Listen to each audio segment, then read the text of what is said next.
Pagbasa mula sa sulat ni Apostol San Pablo sa mga taga-Efeso. Dahil dito, ako'y lumuluhod sa Ama na siyang pinagmulan ng bawat sambahayan sa langit at sa lupa. Idinadalangin kong palakasin niya ang inyong buhay espiritual ayon sa kanyang kayamanan at kadakilaan sa pamamagitan ng kanyang Espiritu. Naway manatili si Kristo sa inyong mga puso sa pamamagitan ng inyong pananalig sa Kanya.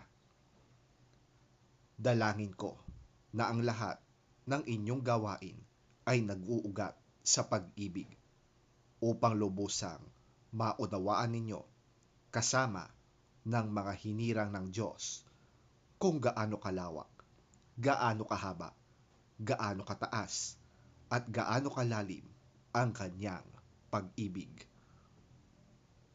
At naway malaman ninyo ang buong pag-ibig ni Kristo na hindi kayang abutin ng pag-iisip upang kayo'y mapuspos ng kapuspusan ng Diyos.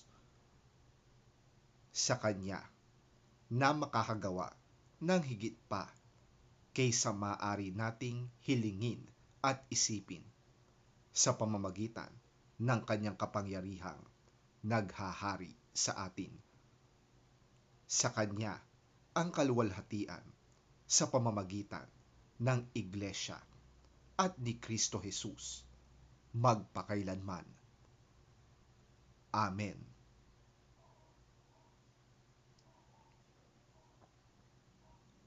Ang salita ng Diyos. Salamat sa Diyos.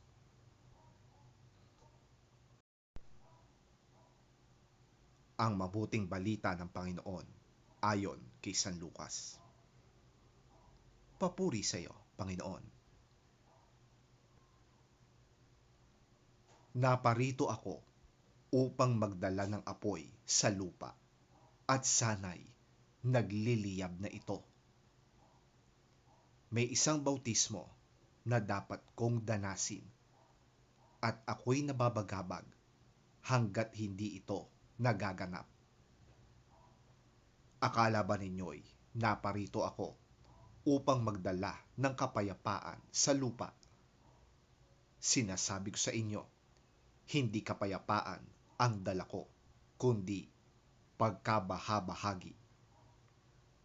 Mula ngayon, ang 5 sa isang sambahayan ay mahahati. 3 laban sa 2 at 2 laban sa 3. Ang ama laban sa anak na lalaki at ang anak na lalaki laban sa ama.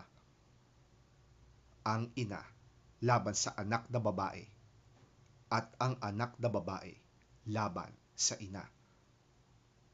Ang biyenang babae laban sa manugang na babae at ang manugang na babae laban sa biyenang babae.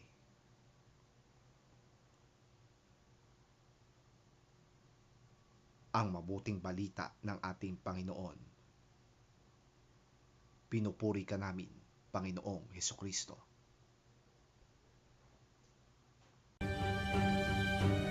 I have come to bring fire on the earth, and how I wish it were already kindled. But I have a baptism to undergo, and what constraint I am under until it is completed. Do you think I came to bring peace on earth? No, I tell you, but division. From now on, there will be 5 in one family, divided against each other, 3 against 2, and 2 against 3. They will be divided, father against son, and son against father, mother against daughter, and daughter against mother, mother-in-law against daughter-in-law, and daughter-in-law against mother-in-law.